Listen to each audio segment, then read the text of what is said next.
Okay, so today we have a spooky evening talking about horror literature and more specifically American horror literature. Well, we'll talk about how the horror genre developed through the late 19th century and 20th, because the American literature just began in 19th century. There's no American literature before 19th century. But as always, we'll start with a little bit of historical context. And the whole genre of horror, although started in America, obviously, but has roots in British literature, as it always had, and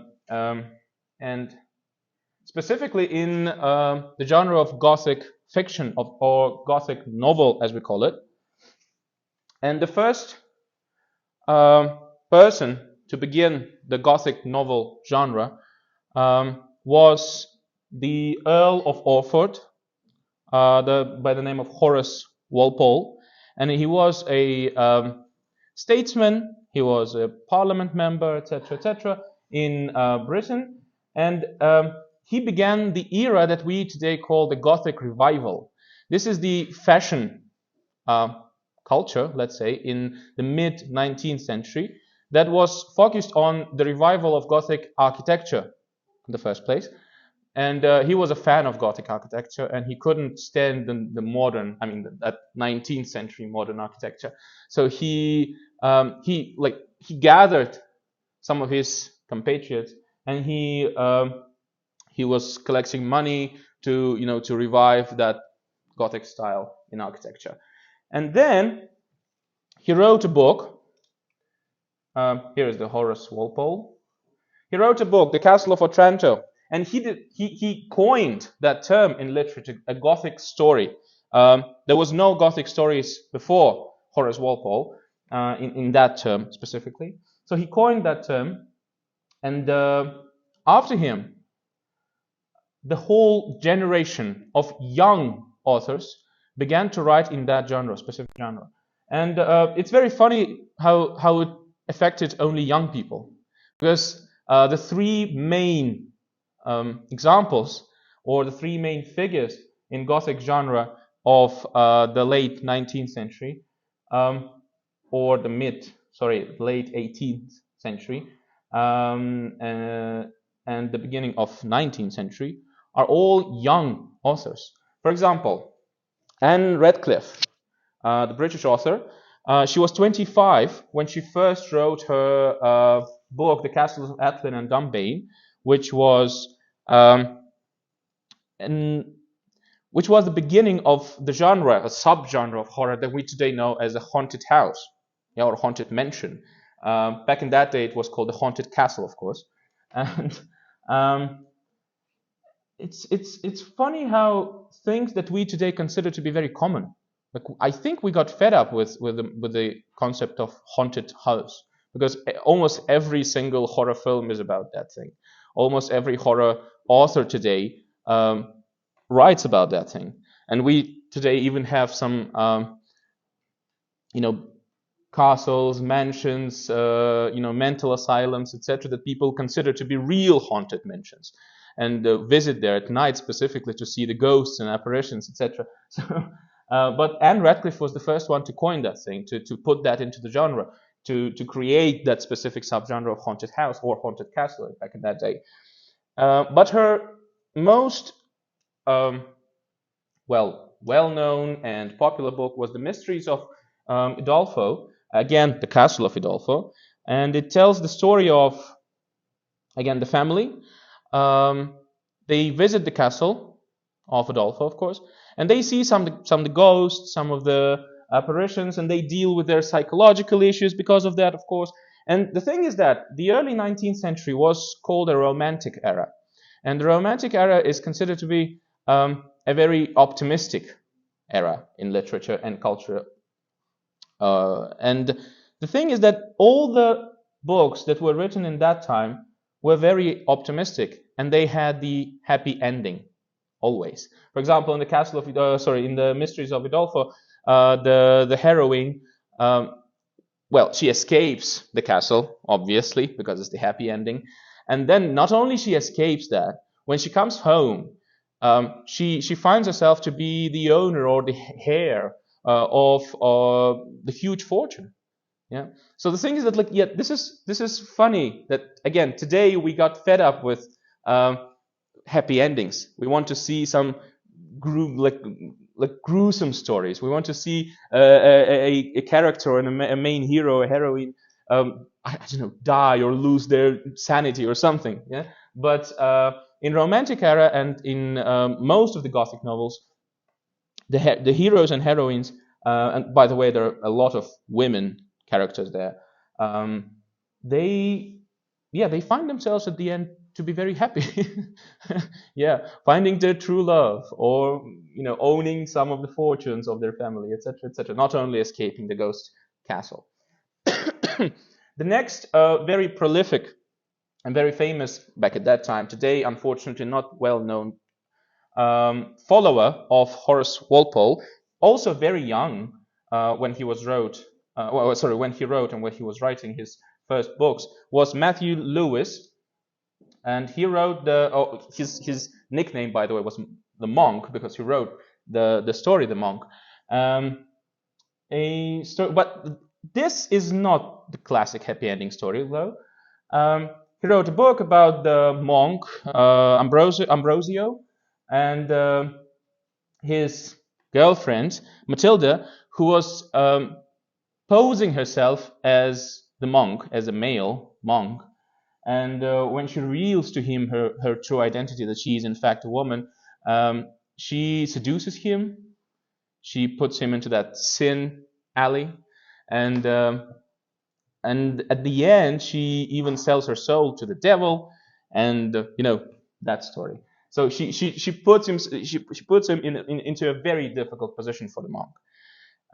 So now we see that the tradition of selling your soul to the devil coming to horror, because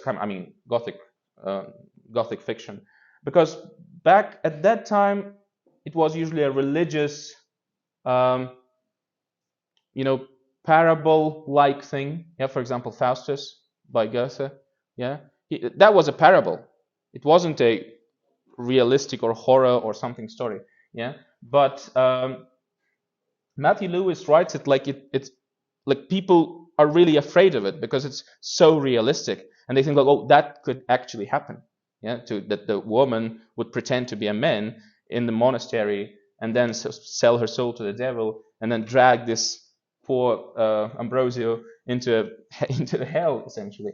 Well, it's a fantastic book, by the way. So I really advise you to read that. It's fairly short. It wouldn't take a lot. And of course, the most famous Gothic story writer, Mary Shelley, who was also 21 when she wrote her famous book Frankenstein. The attempt to continue that Faustian Faustian tradition of the conflict between the master and his creation. Yeah. And so the master, Dr. Frankenstein, creates the monster, as we all know. And many people think that Frankenstein is the monster. No, Frankenstein was the one who created the monster. Yeah. So he created the monster, who then kills him. Yeah. So this is also a different line of Gothic story. Yeah. So the Gothic story, the Gothic novel, and the genre of Gothic story, which was very popular at the beginning of 19th century, was kind of destroyed by this woman, Jane Austen, that we know we know her because she's like one of the prolific Victorian authors, one of those who wrote these nice psychological and melodramatic stories. But then she wrote this Northanger Abbey, the book that was not that popular back at that time, but that not criticized, but satirized the genre of Gothic story, because her heroine, Catherine, she likes Gothic stories. She always reads them, and we see that on the pages of that book, that she always reads the Gothic stories. Well, for example, Horace Walpole's The Castle of Otranto, or Anne Radcliffe's The Mysteries of Udolpho. She always reads them, and while reading them, she kind of falls in love with them, and then she starts seeing the world as if it was a Gothic story. For example, when she confronts the General Tilney, and she says that the general killed his wife and hid her corpse and such, like she starts imagining that people around her are crazy people from Gothic stories, and etc. So, but then it's revealed to us, the readers, that General Tilney is actually not that psychopath who kills his wife and hides her corpse. So this is a humorous implication, a humorous way of understanding the Gothic story and how it can affect young people. Because as we see, it affects mostly young people, and even the writers who wrote the greatest Gothic stories were very, very young, in their early 20s when they wrote their great works. So Jane Austen thinks that this is not a good effect on young people, because then they get obsessed with Gothic stories, and they get obsessed with that type of living, style of living. And so the Gothic story dies in the mid-19th century in Britain. We will have like Bram Stoker with his Dracula a little bit later, but still, it's this book, Northanger Abbey, is like, I think it's like the Don Quixote, Cervantes' Don Quixote, as it was for the knights, the chivalry fiction. Yeah, because before Cervantes, the chivalry fiction, the fiction about King Arthur and his, the Knights of the Round Table, etc., was very, very, very popular and very serious, by the way. And then Cervantes writes his Don Quixote, and then he laughs on that genre, and he satirizes the genre, and people think, okay, now we're not going to read that chivalry stories, we'll read Don Quixote. So the same happened to Gothic stories. When people saw this book of Jane Austen, they thought like, okay, probably Gothic stories are not that fun. Yeah, this is funnier because this is satire. So in England, in Great Britain, it dies.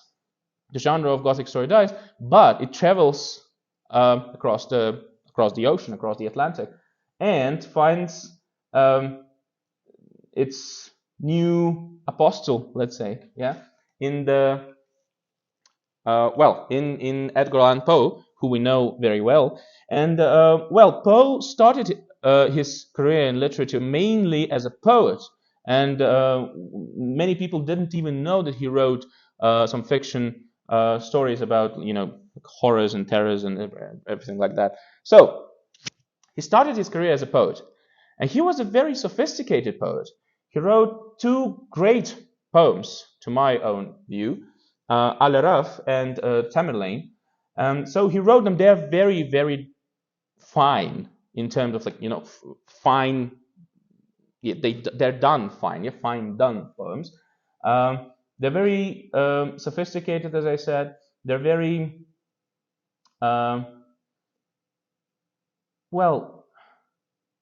they're very thin. I mean, you need to be very narrow focused to understand them. You need to know the Eastern tradition. You need to know the Arabic history, the folklore, etc., to understand those poems. So he wrote them, and of course they didn't give him any appreciation. I mean, the people didn't appreciate those poems. They didn't like them. They didn't buy them, and so he kind of disappointed in himself. And he was disappointed with himself and with the readers. But then he thought, and by the way, when he was writing them, he didn't have a lot of problems with money. His uncle, it wasn't his uncle, it was his stepfather, not his real father, his stepfather. He was kind of supporting him with money. He was, Poe lived on money of his stepfather. But then stepfather cuts down his financing, and Poe kind of struggles. He struggles with finding money, and he's very, very, very disappointed in himself in that time. And he thought, like, probably writing something that appeals to public taste is better. Because first of all, it gives him money. It would give him money, yeah. And second of all, it gives him a little bit of freedom, yeah, that he was always trying to acquire. So he starts writing a lot of short stories in the more like popular genres, like detective stories, or as he was calling them, logic stories, and science fiction, etc., etc. And then he develops his own method, or even, should I say, philosophy, that would contradict the main colleagues of his back at that time, because this is the time. First of all, this is a very difficult time to be a writer, because I think there was an issue with international copyright law that American publishers could, without even paying any royalty or something, could publish European authors for free. Yeah, that because they had some difficulties with that law statement, and of course all the publishers used that opportunity. And when you can publish something for free, you wouldn't buy anything. Yeah. So usually he was struggling with that thing as well, because even if he wrote something well and something that people would expect to be sold out, the publishers wouldn't buy the rights to publish him, because they had European authors that they can publish for free, and they didn't need to pay him for his stories. So it was a very difficult time to be an author, and his colleagues back at that time and other authors, they were, well, should I say wealthy? I don't know, but some of them were very wealthy, and they didn't need that. They weren't in that big of a need of money. So they, for example, these three people, well, some of them weren't that rich, but they could live without a big chunk of money coming from their own books, like Henry David Thoreau, like Ralph Waldo Emerson, and Walt Whitman. Probably you know those names. Walt Whitman especially, he's very popular. And they developed this movement that was called transcendentalism. Yeah. And they posed this question on themselves, like, should the art be for people? I mean, should the art exist so that people can read it? Or should it exist just for itself, for its own sake?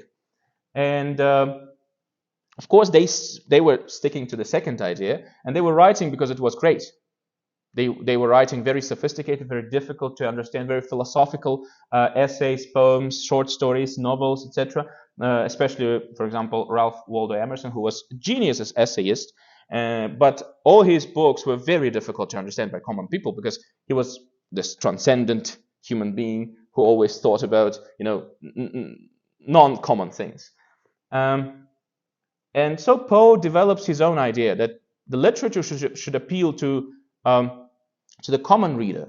So it shouldn't be transcendent. It shouldn't be very difficult to understand, because otherwise people wouldn't buy it. Yeah, he was always in the need of money. So he starts writing, again, many popular books. And what's funny is that this one person actually developed the whole, well, he paved the ways for 4 different genres that would afterwards become very, very popular. For example, the Auguste Dupin mysteries is the beginning of what he was calling a logic stories, or what we now call as a detective stories. And the interesting thing is that after his death, Conan Doyle actually took his example and created his Sherlock Holmes, which is actually the whole. I mean, it's the copy essentially of Auguste Dupin. Yeah. So this is interesting that he created the whole genre of logic stories. Of course, then he wrote Melonte Tota, the second book, that is a satire, and he was considered to be even better satirist than poet or than the author of horror fiction or Gothic fiction. Of course, the third genre that he paved the way to was, again, the Gothic story, or the horror genre that we know it today with the book of The Fall of the House of Usher. And also he wrote a nice sci-fi book with short stories. So this is interesting how one person can develop 4 different genres that were mainstream and that stay mainstream for almost, well, now it's like more than 200 years. Yeah. Well, no, a little bit less than 200 years, but almost 200 years. So, if you like, I can read you a small paragraph from his book. Well, by the way, he was very into writing stories about the pandemics, the plagues, the pests, etc. He loved those stories. He thought that people who are afraid of something that they can see, for example, ghosts, apparitions, etc., like monsters, they don't experience that much of a fear as a person who doesn't see what they are afraid of. And of course, the bacteria, the viruses, are something that we can't see them, so we are afraid of them even more than, for example, of monsters or ghosts or something. And we know, of course, now coming after a huge pandemic. Yeah. So he, by these 2 books, by the way, King Pest and The Mask of the Red Death, he developed the genre that now is known as psychological thriller. So it's not a horror per se, but it's a psychological thriller. And especially The Mask of the Red Death is a great story, by the way. I dare you to read it. It's very short. You can read it in, I don't know, 20 minutes, and really, really enjoy the story. And so, shall I read a very short, one moment, very short fragment of this? It's the ending. I'm sorry for the spoilers, by the way, but it's the ending of The Mask of the Red Death. And try to see how he drags us into this feeling of, I don't know, despair and misery, because we don't know what's happening. And even if we understand what's happening, we still don't know how to react to this. And by the way, he was the one who developed that tradition in horror history that was specifically oriented to non-happy ending story. Yeah. His idea of the inevitability of death, yeah, something that was very, very important to him. So he coined that idea that the death is inevitable and everyone dies. So why not make so that my characters die at the end of the stories? Yeah. So we understand that all the characters die in the fiction, but for example, in the Gothic story, in the classic Gothic story, we see that they escape the things that they fear, and then they live the happy life, but they still die at the end. Why not make them die at the end of the story, right? So, the ending of The Mask of the Red Death. There was a sharp cry, and the dagger dropped gleaming upon the sable carpet, upon which instantly afterward fell prostrate in death the Prince Prospero. Then, summoning the wild courage of despair, a throng of the revelers at once threw themselves into the black apartment, and seizing the mummer, whose tall figure stood erect and motionless within the shadow of the ebony clock, gasped in unutterable horror at finding the grave cerements and corpse-like masks, which they handled with so violent a rudeness, untenanted by any tangible form. And now was acknowledged the presence of the Red Death. He had come like a thief in the night, and one by one dropped the revelers in the blood-bedewed halls of their revel, and died each in the despairing posture of his fall. And the life of the ebony clock went out with that of the last of the gay, and the flames of the tripods expired, and darkness and decay, and the Red Death held illimitable dominion over all. Yeah. So he puts the reader into the state of not just reading the story of how people are afraid, but feeling discomfort by themselves. So readers don't feel afraid of reading the classic Gothic fiction of British authors. They just understand how people would feel in that position. I don't know, in the Castle of Otranto, or in Frankenstein, or in Dracula even. But Poe drags us into that feeling. He doesn't describe the fear of the characters. He wants us to feel fear, or discomfort at least. Yeah. So that's a nice thing of Poe's. Yeah, and I still don't know how to react to this part of the story of Edgar Allan Poe, because I think it's, at the same time, it's funny and sad, very sad, because this is a person, I'm sorry, I need to look up his name because he was not very famous. Yep. Yeah, Rufus Griswold. Yeah, Rufus Griswold. He was a rival. He didn't like him. And when Poe died, and by the way, that's another story because his death is very strange. When Poe died, he wrote into the magazine that, like, this drunk and drug addict, etc., died, and he deserved that thing. And so it's nice that at last he died, and in that gruesome way. It's, like, mad person, blah blah blah. But then he did a very, well, sneaky and horrible thing, to say the least, because he took the courage in himself to assure people that he was, the friend of Edgar Allan Poe, and that Poe made him an heir of his rights. So he took his books and he published them, and he said that it was his right. He had the right to publish them, and he took all the money from those books. And at the same time, his wife, very young wife, and his cousin, by the way, his wife was his cousin, and his aunt, Poe's aunt, who was the mother of his wife, they were very, very poor, and they couldn't even get a penny from his works after his death, because this Rufus Griswold took everything. He took everything from him and from his relatives and family. But then, when he died, Rufus Griswold, when he died, people found his room, his, like, sort of a cabinet, and the cabinet was filled with the books of Edgar Allan Poe, with the letters that, by the way, Edgar Allan Poe didn't write. He wrote fake letters to himself, as if Poe wrote to him. Some, images, paintings, daguerreotypes, like the old photographs. Yeah. So he was probably obsessed with him, and some even say that he was in love with Poe, but he was always posing himself as a rival first, and then as his heir to his rights. Yeah. So this is funny how people react to those genius people. And by the way, about the death of Edgar Allan Poe. Edgar Allan Poe died in a very strange circumstances, and he was found.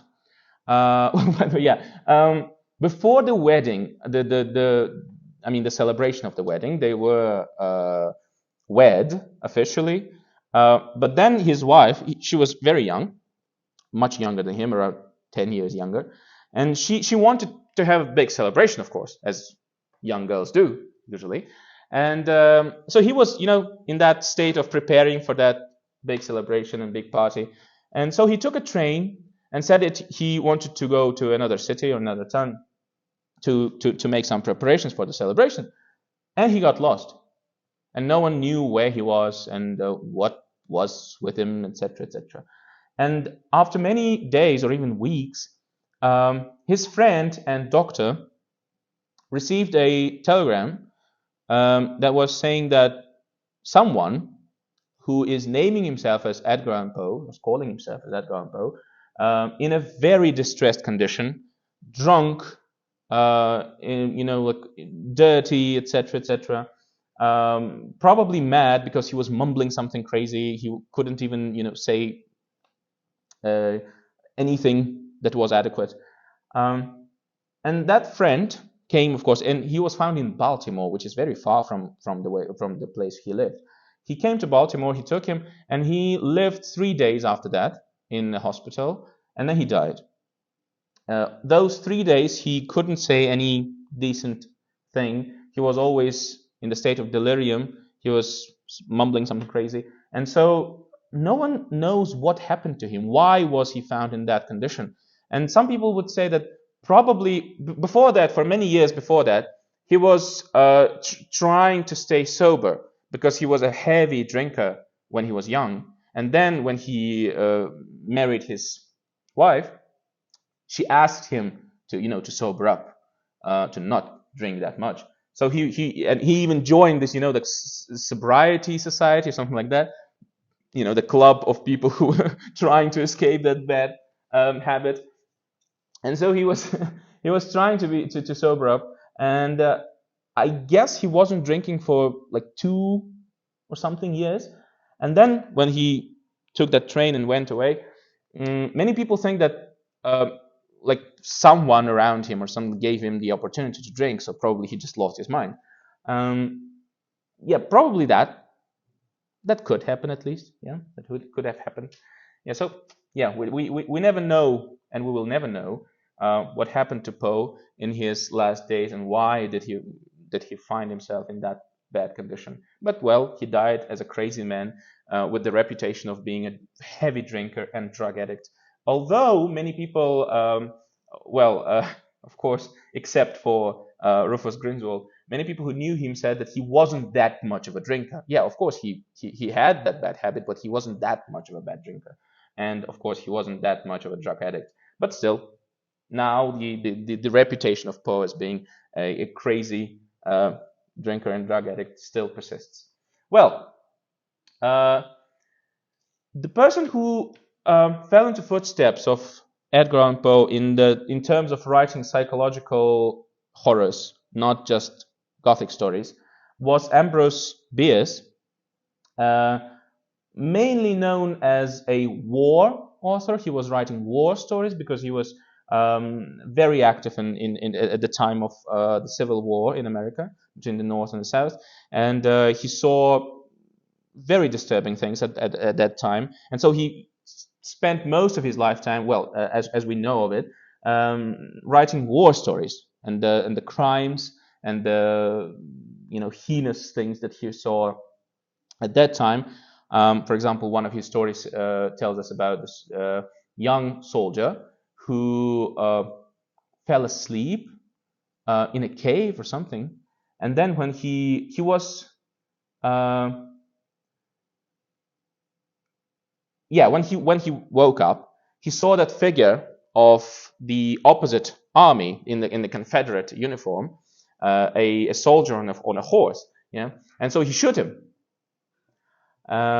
He shot that, and it was I guess it was evening or twilight or something, so he couldn't see him very well, but he saw that he was wearing a Confederate uniform, so he shot him because he was the opposite side soldier. And when he came into his not headquarters, but a camp, let's say, yeah, when he came to his camp, he found out that is dead.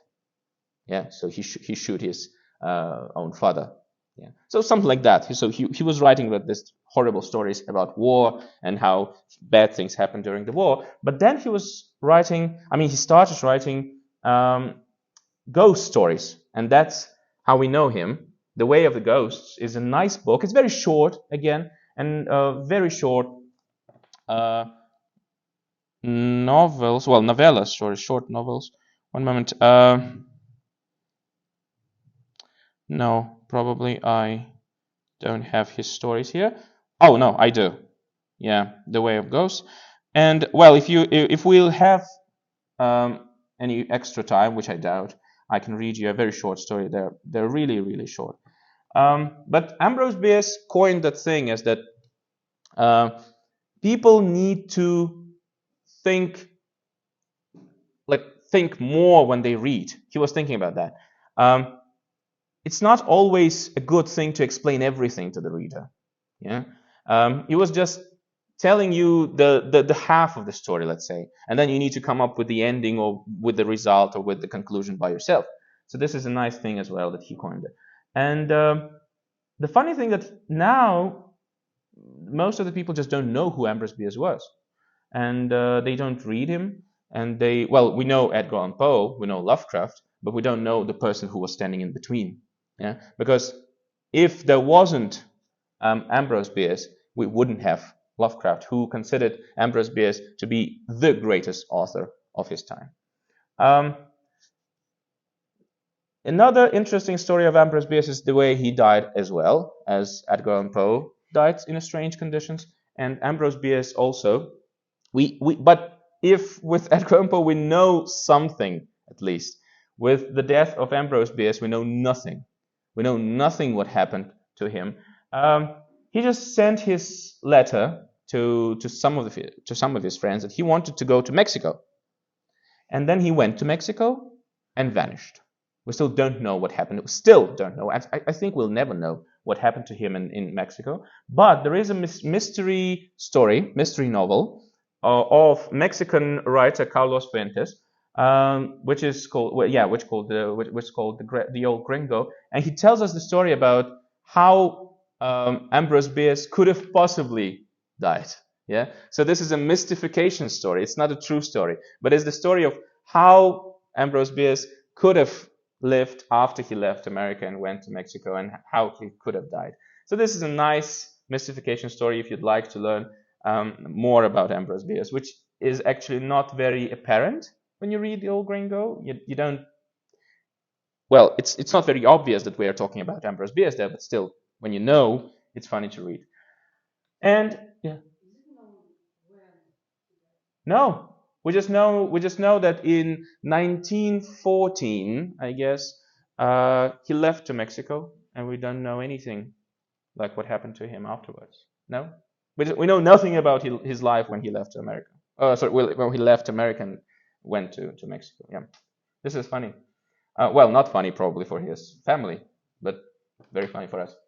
And of course, the person who comes after Ambrose Bierce and who was considering Ambrose Bierce as his teacher was Howard Philip Lovecraft, and the person who created probably the most subgenres of horror than anyone has ever done. And his life when he was very young was I can't even say that it was very difficult, because that would be the understatement. His life was so depressed and so miserable that he isolated himself for 9 years from the society. And he didn't speak to anyone, almost anyone. Of course, he spoke to his close friends and family. But there were more than a couple of reasons why he fell into that Great Depression of 9 years. First of all, he had a very aggressive mother. She was super aggressive, not necessarily aggressive to him. Second of all, he lost his granddad, the only authority that he had before, and he loved his granddad. But then he died, and his mother didn't support him. So he just said, like, okay, he died, so what? Yeah, and so that kind of broke him in a way. And also, his dad died in the asylum. By the way, his mother was taken into the mental hospital afterwards. So his whole family was, like, his dad was in the mental hospital and died there. His mother was taken into the mental hospital and died there. So the whole family was a little bit crazy, or not a little. And the last reason that he was very depressed about was that I don't even know if he was right thinking about that while looking at his picture, but he was having a huge complex about his appearance. He thought that he was the ugliest person in the world. He really was sure that he was very, very, very ugly. And I don't know, was he? No, I don't think so. Look at his eyes. But he was sure that he was very, very ugly. And so he closed himself, he isolated himself from the society for 9 years. And in that 9 years, he mostly wrote everything that we know today of his works. And also he had a huge correspondence, probably the biggest correspondence that we ever had from any author in the history. Because then, after he died, they found around 100,000 letters. Yeah, like in his correspondence. And not just, like, small notes. No, He was writing huge letters to his friends, to his colleagues, to other authors, to his publishers, etc. So he was like as if he was talking only by paper and a pen. Yeah, and around 100,000 letters were found after his death. So yeah, probably he left the hugest correspondence. Bigger than any of the authors afterwards or even before. I don't know. While he was young, very young, even before school, he had two dreams. He wanted to become an astronaut, yeah, and he wanted to become an Arab. And only one of these two dreams would come true in a way. Guess which? Yeah, to become an Arab. Because he created this... Oh, Arab. Yeah, he wanted to become an astronaut and an Arab. Yeah. And when he was at school, he hated maths and physics. He couldn't stand them. He couldn't do them. He thought that he was stupid, not smart enough to understand maths and physics, etc. And when he was told that the astronauts need to know, not astronauts, astronomer. Sorry, yeah, my bad. He wanted to become an astronomer, not an astronaut. I think that there weren't astronauts at that time. Yeah, and he couldn't want that thing. He wanted to become an astronomer. And so when he found out that astronomers need to know maths and physics very well, he was disappointed again and like, okay, so I will never become an astronomer. So, but he kept that second dream alive. He wanted to become an Arab, and so he created this alter ego. Abdul al-Azred.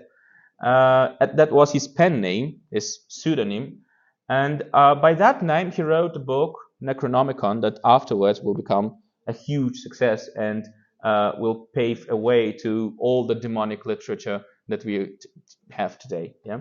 So that was his first accomplishment, a huge accomplishment. He created a way for people to write books about demons. Yeah, because today again we have a lot of the huge subculture of, well, I wouldn't call it a satanic or satanist subculture. That's another thing. That's a religion or like a sect, as we call it, yeah. But the cultural phenomena of loving books about demons or films about demons, etc. So he created that thing by writing Necronomicon.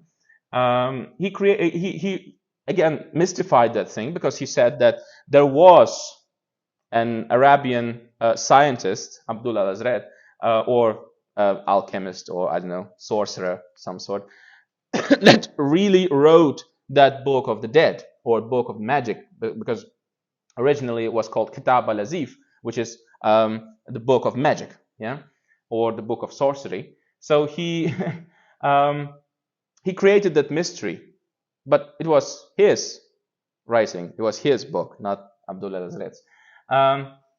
So that was his first great accomplishment and first great contribution to the world of horror and modern literature. So he wrote books about demons. Why not? The second thing that he paved the way to was with the book Herbert West Reanimator. When he read Frankenstein of Mary Shelley's, he thought about, improving that idea. Yeah, because Frankenstein wanted to create a life from scratch. Yeah, to create a living being from nothing. Herbert West wanted to create a living being, a human being, from the dead human being. So he wanted to reanimate the human being. So he was stealing the fresh corpses, fresh cadavers from the cemeteries, from the tomb, like opening the tombs, and stealing the corpses. He wouldn't steal, like an old man's corpse, for example. He was always stealing young dead men's corpses, and he was trying to reanimate them. Some of the and all his experiments are described in this book, and some of his experiments were more successful. Some of them were less successful. Sometimes he would even create a human being that was able to walk, or even grab things, etc. So with a normal physical reaction.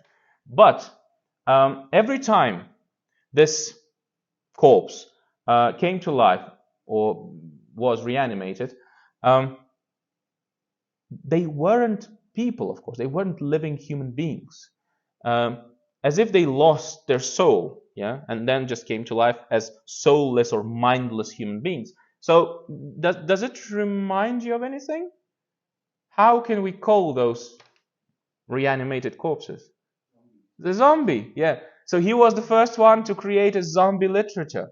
And not only demon literature, but also zombie literature. So he paved a lot of ways for horror genres, subgenres of horror, and a huge number of authors, not only in literature then, but also in cinematography, because it was the beginning of 20th century, and we understand that just very soon the cinema would take its own rights in the arts and culture.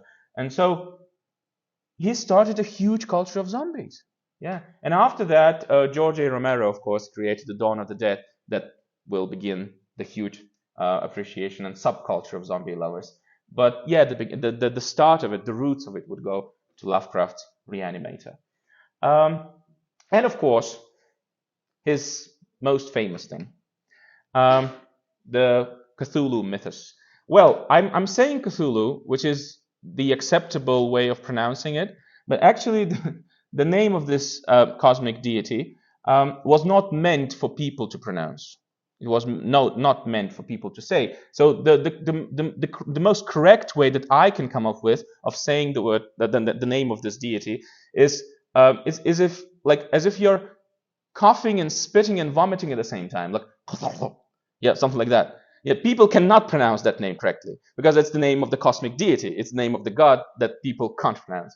So, but we are more or less agreed that we pronounce it Cthulhu, and that's the way that we are more comfortable to pronounce. Well, many people think that this is just a horror fantasy thing and nothing more. But to be honest, I think that he, remember he was he wanted to become an astronomer. He wasn't an astronomer, but he wanted to become an astronomer. And space as a void always frightened him. And he thought that one day, probably many, many years, even millennia after, the reason of the fall of human civilization will be space's void. That space will destroy everything on Earth and people, of course. And so, well, today we know that, for example, black holes can do that, yeah, or our sun, or another star that is close to us can grow so much and becoming supernova, for example, and destroy everything on Earth, and of course the human civilization. And so today we know that thing, and the sheer fear of the cosmos and space destroying us as a humanity and planet is more or less realistic. We can even, forecast that thing. Like after 1 million years, the black hole will come to us and devour us, etc. Some scientists do those speculations. I don't know if that makes any sense. That's I guess not. It's unprovable, yeah. But still, the fear of cosmos is real today because we know a lot about space and black holes and supernovas, etc. But he didn't know that thing. But he felt in a way that probably the space would be the reason of the fall of human civilization and our planet as well. So he created this cosmic deities, and Cthulhu, of course, was the closest to our planet. He even resided in our planet under the ocean. So he wasn't living in the cosmos as his brothers and sisters and, Dagon, those other creatures. There were many of them, by the way, many cosmic beings. And some of them, they didn't even have the body. For example, some of his brothers were just, like beams of, not beams, but, the clouds of light or something. And then in a cloud of light, which was one deity, was living another deity, which was the god of creation. And there were many, many different cosmic gods. But they didn't come to Earth. So the only cosmic god that came to Earth was Cthulhu. And so he resided on Earth, and he was sleeping under the ocean. and some of the people would call to him and create this cult, Cthulhu cult. So this is a nice story, very nice story of this mystic cosmic gods. But the thing here is that under that veil, under that fleur of mystic story, he actually tells us about his real fears, about, genuine fears of cosmic void destroying the planet and destroying humanity. And Cthulhu. Yeah, and well, while he was in that isolation for 9 years, he was writing a lot of short stories, not only of his own composition, but with the cooperation of other authors. And he was an editor. By the way, he thought that he was terrible. First of all, he thought that he was a terrible author. Second of all, he thought that he was a terrible editor. So he would take very, very small amount of money for his service, but he edited a lot of different short stories, and some short stories were edited so much that now we consider them to be his short stories. But in this anthology of short stories, which is called The Horror at the Museum, which is in Russian. I'm sorry for that. I couldn't find a book in English for today's giveaway. We even see, for example, here, like, let me open any random story. We see the original author. For example, here it says Zelia Bishop. Yeah. So he wrote that with her. So it was her originally. It was her story, but he edited so much that we now today consider it as his own story. Yeah. So he was a nice editor, as we can see, but he didn't think of him a lot, of himself. And here is another person that helped, like Rufus Griswold, who helped us knowing who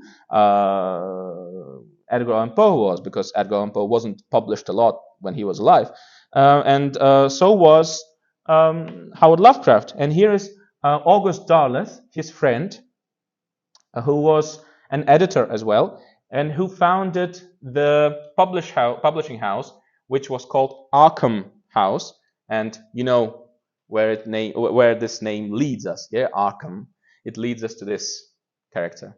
Yeah. So his huge influence, Lovecraft's huge influence, would even affect the pop culture and the culture of comics, because we know that the Arkham Asylum is the residing place of the Joker. And Arkham House, August Derleth thought about Lovecraft's stories as being genius. He was considering him to be a huge author with huge impact, and so he thought of creating a publishing house to publish other people from that genre, because many other publishers were always rejecting horror stories. They were like, it's not a serious literature, they thought. It's not the literature worthy of publishing, because, and by the way, when he was alive, during his life, some of the Lovecraft stories were published in pulp magazines. They weren't even published as books. Yeah, it was pulp. It was something that was, very cheap and low quality, etc. So after his death, after August Derleth created Arkham House, all the writers back at that time who wrote in the same genre as Howard Lovecraft began sending their works into the Arkham House, and Derleth would publish them. So probably he created, he did more for the development of modern horror genre than anyone in the history, because he paved this, road for them, so that they could move to the publishing career. And then, nice gentlemen, aren't they? And then, at the beginning of 20th century and up to the ending of the Second World War, there was a huge fashion of sensational news. People liked sensation. People liked yellow pages, tabloids, etc. And one of the biggest heroes, well, heroes, of course, in quotes, heroes of that time were these people. I would name them. They're Karl Panteram, this one at the bottom right, Fritz Hartmann, this one, Ed Gain, yeah, this one, the biggest, and Albert Fish, this one. All of them, do you know them? Have you ever heard of them? Boris, you must have heard of them. No, really? They were all very infamous serial killers. They were maniacs, child molesters, cannibals, etc., rapists. And they were real heroes of that time. The newspapers were telling their stories. People would read everything that was about them, etc., etc. So their popularity would have shown that people are able to do things that are demonic and monstrous, so that we don't need ghosts, apparitions, demon, monsters in the horror genre, because apparently people can do that same thing, yeah, and even better than demons or monsters sometimes, because they were uncaught for many years, and they killed, well, probably these 4 people, well, they must have killed hundreds of people, I mean, counting together them, yeah. So these are the most infamous maniacs and serial killers in the history. So after their popularity, and even during their popularity, 2 authors who now are considered to be classics of horror genre gained their popularity, being Robert Bloch and Thomas Harris. You would probably know them as authors of Psycho and The Silence of the Lambs, yeah, and creating 2 of the most nice, should I say, serial killers. Probably, yeah. Well, of course not nice, but I mean they are lovable in a way. I don't know. I love them. Yeah, but they found that thing that we don't need any supernatural thing to scare people, because people can scare each other even more. Yeah, so that was a great finding and great thing to write about.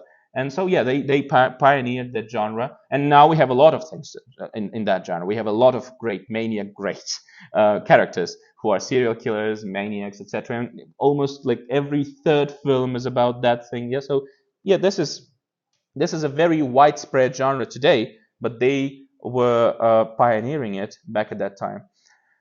And also 2 authors who are Ivor Levin, this one, and William Blatty. They weren't that appreciative of that serial killer subgenre of horror, and they would stick to the classics, and they would stick to that Necronomicon subgenre, and they created the greatest demonic literature, which are the Rosemary's Baby and The Exorcist. And as you know, in Rosemary's Baby, the Rosemary, the main heroine, she carries the child who is not conceived by a man, but by a devil. Yeah, so he gives birth to a devil's son. And in The Exorcist, the demon, he takes the soul of a small girl, and so he tortures her. So this is the subgenre of the demonic literature. And of course, this one, yeah, this man who is considered to be a king of horror, and probably the most influential author today, and definitely the most read author today. I won't spend much time talking about him. I hope one day we can make a whole lecture about Stephen King, because he deserves that. Although I don't like him very much, but he deserves to have his own lecture. But I'll tell just 2 things about him. First of all, is about his short story, Rita Hayworth and Shawshank Redemption. I think this thing explains how Stephen King writes, because Stephen King is considered by many critics and his other fellow authors to be a low-key author, because he writes this popular books in the popular genre. It's not a real high literature, etc., etc. But I think that he knows. First of all, I think he knows that he's not great author. He is the greatest storyteller in the world now. But he knows that he's not a great author. But what I think is that, do you remember that thing in Shawshank Redemption? Yeah, this poster of Rita Hayworth was hanging on the wall, covering the hole, that Andy Dufresne dug inside the wall. And he tells us by this thing, well, in my understanding, it tells us that when you create popular art, because Rita Hayworth was not a great actress, she was the most popular actress at that time. Yeah, like I don't know, like we can compare that into Taylor Swift or something. Yeah, Taylor Swift I don't know, she's a very bad singer, but she's the most popular singer today, or one of the, at least. So we can compare that thing. Yeah. So Rita Hayworth wasn't a great actress. She was the most popular actress. She was the most funny actress. And I guess that by that thing, like her poster, or she in that term, was covering the hole into freedom. Yeah. So by doing something very popular, or covering yourself in that thing, covering yourself in doing something very popular, you can be free and do anything you want. Because in his books, even if they are very badly written sometimes, he talks about very, very important things. Yeah. For example, remember Carrie. He talks about bullying. Remember It. Yeah. Remember Shining, which we will also give away today. We're giving away 2 books today.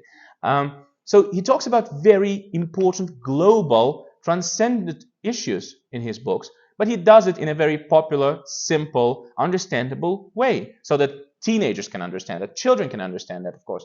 So I think that is a nice metaphor of his job, like covering yourself, covering that hole to freedom, because he is free to speak about anything. Fascism, I don't know, politics, ecology, whatever. He can talk about anything because he's not bound by anything, because he writes simple, popular stories. Yeah, he's not bound by any other canons or laws or rules, or that probably can bind other authors. They can say, okay, I'm not writing that thing because that is not of my reputation. Yeah, he hasn't got any reputation of a serious author. He has a reputation of being a popular author. He can write about anything. So that's the thing that I like about Rita Hayworth and Shawshank Redemption. And of course, my favorite book of Stephen King is Misery, because I think this is also a nice touch on the thing that even if you want to write something sophisticated, as the character of this book, who is a writer, there is always a crowd of fans who want you to write the same. Who want you to write the same simple, understandable, and not so sophisticated stories as the character of Kathy Bates in that film, which is a little bit different from the character in the book. So this crazy fan who is obsessed with your work, that fan doesn't want you to change. That fan doesn't want you to become very serious, or to touch some sophisticated problems or some very important global problems. They want you to be that same guy who writes simple stories. So that's also my attempt to be an advocate of his. Even if he writes popular horror stories, he still can be a very serious author. But you need to be a little bit more conscious probably to understand that. But I think that even if I don't like Stephen King, I still would recommend everyone to read his books, because I know a lot of people who don't, trying to say oh no, he's just a pop writer. But he's free, probably the freest author living today. Yeah, and so yeah.